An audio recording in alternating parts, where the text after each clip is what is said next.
എല്ലാ സുഹൃത്തുക്കൾക്കും ഒരിക്കൽ കൂടി ലൈഫ് വിഷൻ ടോപ്പ് ഷോറിലേക്ക് സ്വാഗതം ചെയ്യുന്നു.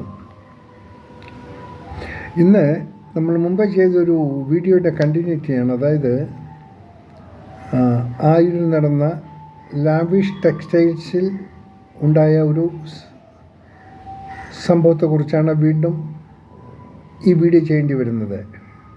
ഇപ്പോഴും ആ ടെക്സ്റ്റൈൽസിൽ തൂങ്ങി മരിച്ച് കാണപ്പെട്ട അലി എന്ന അതിൻ്റെ ഓണറും അലിയുടെ വിശ്വസ്തയായ ദിവ്യ മോളെന്ന സ്ത്രീയുടെ തൂങ്ങി മരണവും സംബന്ധിച്ചിട്ട് ഇതുവരെയായി പോലീസ് അതിൻ്റെ കാരണങ്ങളെക്കുറിച്ച് ഇതുവരെയും വ്യക്തമായൊരു വിവരം അറിയിച്ചിട്ടില്ല. അന്വേഷണത്തിലാണ്. ഇത് സാമാന്യ ബുദ്ധിയുള്ള എല്ലാവർക്കും ചിന്തിച്ചാൽ മനസ്സിലാക്കാമെന്നുള്ളൊരു കാര്യമാണ്. കാരണം വളരെ ലാവിഷായി തുടങ്ങിയ ഒരു കട, ഏതാണ്ട് 9-10 ജോലിക്കാർ വെച്ച് തുടങ്ങി നല്ല രീതിയിൽ പ്രവർത്തന സജ്ജമായിരുന്നു, ബിസിനസ് ഉണ്ടായിരുന്നു. അതിൻ്റെ വളർച്ചയിൽ എല്ലാവർക്കും നല്ല ഒരു താല്പര്യമുണ്ടായിരുന്നു. എന്നാൽ കാലങ്ങൾ കഴിഞ്ഞപ്പോൾ അത് എത്ര കണ്ട് മുകളിലോട്ട് പ്രസക്തിയിലേക്ക് ഉയർന്നോ അതുപോലെ സ്ലോ ബൈ സ്ലോ താഴേക്കായി. അവസാനം 9-10 ജോലിക്കാരുണ്ടായിരുന്ന ആ ലാവിഷ് സ്ഥാപനം 3 ജോലിക്കാരിൽ ഒതുങ്ങി. അതിൻ്റെ അറിവ് വെച്ച് പറയുമ്പോൾ ബിസിനസ് എല്ലാം സ്തംഭിച്ചു. ആ ഉള്ള ജോലിക്കാർ മൊബൈലുമായി മാറിയിരുന്ന് മൊബൈൽ നോക്കിയിരിക്കുകയായിരുന്നു. അവർക്ക് ശമ്പളവും കിട്ടും. എവിടെയാണ് ഇതിൻ്റെ തകരാറ് സംഭവിച്ചതെന്ന് ചോദിച്ചാൽ ഈസ് വെരി അനായാസം നമുക്ക് പറയാമെന്നുള്ളതാണ്. ഈ അലി എന്ന് പറഞ്ഞ ഓണർ മാസത്തിൽ 1-2 ദിവസം ഈ ടെക്സ്റ്റൈലിൽ വരിക. അദ്ദേഹത്തിന് പ്രത്യേകം സജ്ജീകരിച്ച ഒരു റൂമുണ്ടായിരുന്നു, അവിടെ ആയിരിക്കും താമസിക്കുക. അതിനോടൊപ്പം ഈ അലി അവിടെ ഉള്ളപ്പോൾ ഏറ്റവും കൂടുതൽ സമയം ഈവൻ ഓഫീസ് ഈ ഷോറൂം അടച്ചാൽ തന്നെയും അലിയോടൊപ്പം സമയം സ്പെൻഡ് ചെയ്യുന്നത് ഈ ദിവ്യ എന്ന വിശ്വസ്തയാണ്. ശേഷം എന്താ സംഭവിച്ചതെന്ന് വെച്ചാൽ ഈ ദിവ്യയും ഈ അലിയും ഒന്നിച്ച് ചേർന്നായിരുന്നു ഈ പർച്ചേസിന് വേണ്ടി പല ഭാഗങ്ങളിലും യാത്ര ചെയ്തത്. 2, 3, 4 ദിവസം കഴിഞ്ഞാൽ ഇവർ മടങ്ങി വരിക. അപ്പോൾ അവിടെ സംജാതമായിരിക്കുന്നത് ഒരു സ്ത്രീയും പുരുഷനും. കാണാൻ സാമാന്യം ഫോട്ടോയിൽ കൂടി കാണുമ്പോൾ സാമാന്യം തെറ്റില്ലാത്ത ചെറിയൊരു സൗന്ദര്യത്തിൻ്റെ ഉടമയാണ് ദിവ്യ മോൾ. ഒപ്പം അലിയും ഏതാണ്ട് അവരുടെ ഫിസിക്കൽ, അവരുടെ ഒരു പേഴ്സണലായിട്ട് വെച്ച് നോക്കുമ്പോൾ അവർക്ക് പല സാമ്യതയും ഉണ്ട്. എനിവേ ഞാൻ കൂടുതൽ അതിലോട്ട് കടക്കില്ല. പക്ഷെ ഒരു കാര്യം ഒന്ന് മനസ്സിലാക്കേണ്ടത്, ഈ സൗമ്യയുടെ ഈ വളർച്ചയെന്ന് പറഞ്ഞ അലിയിൽ കൂടി വളരെ ഫാസ്റ്റായിരുന്നു.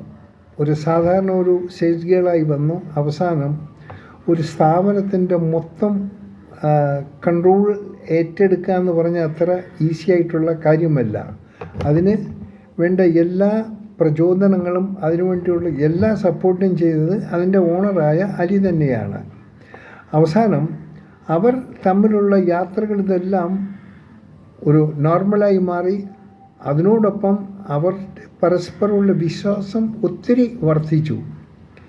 ഈ വിശ്വാസം വർദ്ധിക്കുമ്പോൾ 2 പ്രധാനമായിട്ടുള്ള കാര്യം, ഈ വിശ്വാസത്തിൽ കൂടി വിശ്വാസ വഞ്ചന ചെയ്യാൻ വളരെ അനായാസം സാധിക്കും. അതായത് ഒരു സ്ത്രീയെ ഒരു പുരുഷന് വഞ്ചിക്കാനും ഒരു സ്ത്രീ ഒരു പുരുഷനെ വഞ്ചിക്കാനും അനായാസം കഴിയുന്നത് എപ്പോഴെന്ന് വെച്ചാൽ അവരുടെ പരസ്പര വിശ്വാസം ഉച്ചകോടിയിലെത്തുമ്പോൾ. അവർ ചെയ്യുന്നതെല്ലാം ശരിയെന്ന് കരുതും. ആരെന്ത് പറഞ്ഞാലും ഇപ്പോൾ അലി പറഞ്ഞാലും ദിവ്യാമോള് പറഞ്ഞാലും അവരതിന് അതിൻ്റേതായ വില കൊടുക്കും, അവരതിനെ സത്യമായി കാണും, ഒക്കെ കാണും.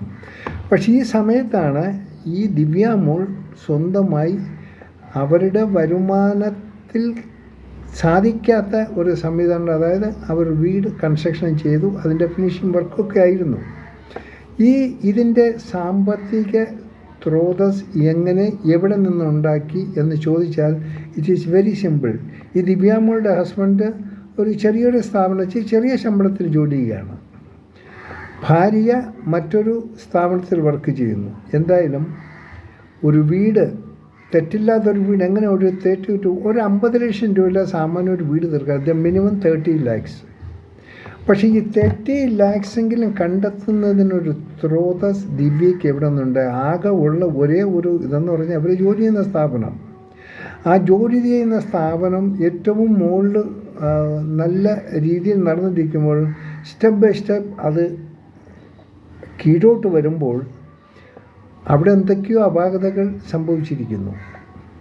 ഒരു മാക്സിമം അതിനെ പേച്ചപ്പ് ചെയ്യാൻ ഈ ദിവ്യ ശ്രമിച്ചിരിക്കാം. അവസാന ഘട്ടം അലിക്ക് മനസ്സിലായിരിക്കാം അവിടെ എന്തൊക്കെയോ ബുദ്ധിമുട്ടുകൾ ഉണ്ടായിട്ടുണ്ട്. അലി എപ്പോൾ ബിസിനസ്സിലേക്ക് കൂടുതൽ ശ്രദ്ധിക്കാൻ തുടങ്ങിയോ അപ്പോഴത്തേക്കും അവിടെ ഏതാണ്ട് ഉള്ളതെല്ലാം നശിച്ചു കഴിഞ്ഞു. എൻ്റെ ബിസിനസ് എല്ലാം നശിച്ചു കഴിഞ്ഞു, സാമ്പത്തിക ക്ലേശമുണ്ടായി, ഒക്കെ സംഭവിച്ചിരിക്കുന്നു. അപ്പോൾ പല മനുഷ്യർക്കും ഒരു ബോധോദയം ഉണ്ടാകുന്നത് അവസാനത്തെ സമയമായിരിക്കും. അതായത് എല്ലാം നശിച്ച് ഒന്നും ചെയ്യാൻ വയ്യാത്തൊരവസ്ഥയിലായിരിക്കും ഈ ഓരോ വ്യക്തികൾക്കും ബോധോദയം ഉണ്ടാകുന്നത്. ആ ബോധോദയം ഉണ്ടായി കഴിഞ്ഞാൽ പിന്നെ അതിന്ന് പിടിച്ചു നിൽക്കണമെങ്കിൽ അത് കയറി തരണമെങ്കിൽ ഒരുപാട് കഷ്ടപ്പെടണം, ബുദ്ധിമുട്ടണം. അപ്പോൾ എന്തുകൊണ്ട് സംഭവിച്ചു? അതെന്തെങ്കിലും ഒപ്പം ഉണ്ടായിരുന്നവരുടെ അശ്രദ്ധക്കുറവോ ഒപ്പം ഉണ്ടായിരുന്നവരുടെ ഒരു അറിഞ്ഞുകൊണ്ടുള്ളൊരു പറ്റിക്കലോ എന്നൊരു തോന്നലുണ്ടായി. ഒരു പക്ഷേ അങ്ങനെ നടന്നില്ലെങ്കിൽ തന്നെയും അങ്ങനെയുള്ള തോന്നൽ ഉണ്ടാകാനുള്ള ചാൻസ് അധികമാണ്. കാരണം ഒരു പ്രസ്ഥാനത്തിന് ഒരു ഇടിവ് സംഭവിച്ചാൽ അത് പരിഹരിക്കേണ്ടത് ആ പ്രസ്ഥാനത്തിൻ്റെ ഉടമയും അതിനെ മാനേജ് ചെയ്യുന്ന വ്യക്തിയുമായിരിക്കണം. ഇതങ്ങനെ ഒരു കമ്മ്യൂണിക്കേഷൻ നടന്നതായിട്ട് അറിയുന്നില്ല. അവസാനം ഇവരുടെ ജീവൻ നഷ്ടപ്പെടുന്നൊരവസ്ഥയിൽ എത്തിക്കഴിഞ്ഞു. ജീവൻ നഷ്ടപ്പെട്ടപ്പോൾ അവിടെ കാണാൻ സാധിച്ചത് 1-2 ബിയർ കുപ്പികൾ പകുതി കുടിച്ചും കാര്യമായിട്ടൊക്കെയാണ്. ഒപ്പം അവിടെ കിടന്ന ഫർണിച്ചറുകൾ പലതും കേടുകൾ സംഭവിച്ചിരിക്കുന്നു. അപ്പോൾ ഒരു മൽപ്പിടുത്തത്തിൻ്റെയോ എന്തൊക്കെയോ അവിടെ സംഭവിച്ചിരിക്കുന്നു. ആരോ മരണപ്പെട്ടു. അപ്പോൾ മരണപ്പെട്ടതിന് ശേഷം പിന്നെ അവസാനം ശേഷിക്കുന്ന ആൾ അതിൻ്റെ കാരണക്കാരനായും വരും, അതിന് ഉത്തരം കൊടുക്കണം. അദ്ദേഹം അത് സ്ത്രീയായിരുന്നാലും പുരുഷനായിരുന്നാലും അവർ ശേഷിക്കുന്ന കാലം ജയിൽവാസമായിരിക്കും.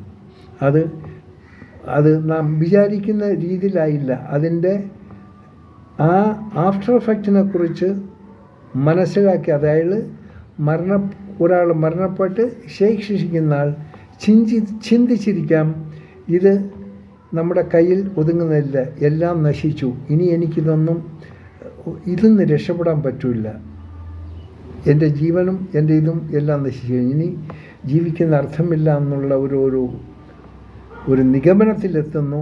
അവസാനം ശേഷിച്ച ആളും മരണം വരിക്കുന്നു. ഇതിൽ വളരെ സിമ്പിളായിട്ട് മനസ്സിലാക്കാം, ഇവരുടെ ബന്ധങ്ങൾ സുരക്ഷിതമായുള്ള ബന്ധങ്ങളല്ലായിരുന്നു, ആത്മാർത്ഥതയുള്ള ബന്ധങ്ങളല്ലായിരുന്നു. അവർ അർഹിക്കുന്നതിലും കൂടുതൽ അവരെന്തൊക്കെയോ ആഗ്രഹിച്ചിരുന്നു. ആ ആഗ്രഹങ്ങൾ സഫലീകരിച്ചിരിക്കുന്നു. ഇതിൻ്റെയൊക്കെ ഫലം തന്നെയായിരുന്നു ആ ലാവിഷ് എന്ന സ്ഥാപനത്തിൻ്റെ അധംപതനത്തിൻ്റെ കാരണവും. ഇനി ഇതിൽ കൂടുതൽ നമ്മൾ നമ്മൾ പോസ്റ്റ്മോർട്ടം ചെയ്തിട്ട് കാര്യമൊന്നുമില്ല. അതുകൊണ്ട് എനിക്ക് ഒന്ന് പറയാനുള്ളത്, ഇനിയെങ്കിലും ഇങ്ങനെയുള്ള അരിമാരും ദിവ്യാമോളുമാരും ഉണ്ടാകരുത് എന്നും നമുക്ക് പ്രാർത്ഥിക്കാം. ആരെങ്കിലും ഒരു സ്ഥാപനത്തിൽ വർക്ക് ചെയ്ത്, പ്രത്യേകിച്ചൊരു സ്ത്രീയോ ഒരു പുരുഷനാണെങ്കിലും നിങ്ങൾ ജോലി ചെയ്യുമ്പോൾ നിങ്ങളുടെ സ്ഥാപനത്തെ നിങ്ങളുടെ ഒരു കോവലായി, ഒരു ടെമ്പിളായി, ഒരു ഇതായിട്ട് കാണുക. ആ സ്ഥാപനം എപ്പോഴും അതിൻ്റെ പവിത്രതയെ ആരും നഷ്ടപ്പെടുത്തത്. അതൊരു ഓണറായിരുന്നാലും ശരി, ഒരു ഒരു സ്റ്റാഫായിരുന്നാലും ശരി, ഒരു സ്ഥാപനത്തിൻ്റെ പവിത്രതയെ ആര് തകർക്കാൻ ശ്രമിക്കുന്നോ ആ സ്ഥാപനം ഒരിക്കലും മുകളിലോട്ട് വരില്ല. പവിത്രതയെ തകർക്കാൻ ശ്രമിക്കുന്നതായിട്ട് ആ സ്ഥാപനത്തെ ഉടമ മനസ്സിലാക്കി കഴിഞ്ഞാൽ ആ സമയത്ത് അതിൽ ആരാണ് കാരണക്കാരെന്ന് വെച്ചാൽ അവരവിടെ വച്ച് അവിടെ നിർത്തുക. അത് ആ സ്ഥാപനത്തിനോട് ചെയ്യുന്നൊരു ധാർമ്മികതയായിരിക്കും. ഇതൊന്നും അവിടെ സംഭവിച്ചില്ല. അതിനെ ആരും പരസ്പരം ഈ രണ്ടും, അതായത് അരിക്ക് ദിവ്യ മോളെയോ ദിവ്യ അരിയോ സ്വയം കറക്റ്റ് ചെയ്യാൻ ശ്രമിച്ചില്ല. അവർ പോണിടത്തോളം പോട്ടെ, എപ്പോഴും ഇതുപോലെ തന്നെ ആയിരിക്കും എന്നുള്ളൊരു മിഥ്യാബോധം അവർ രണ്ടുപേരെയും ഈ തൂക്കുകയർ കാണേണ്ട ചാൻസ് ലോകത്തിനുണ്ടായി. ഇനി ഇത് ഉണ്ടാകരുത്. ഇങ്ങനെ ഇനി ഒരു ദിവ്യാമോളും ഒരലിയും ഈ സാഹചര്യത്തിൽ, ഇങ്ങനെയുള്ള സാഹചര്യത്തിൽ പെടാതിരിക്കുക. കാണാം വീണ്ടും മറ്റൊരു വീഡിയോയിലൂടെ. ഞാൻ GK തുമ്പക്കാരൻ. Thank you.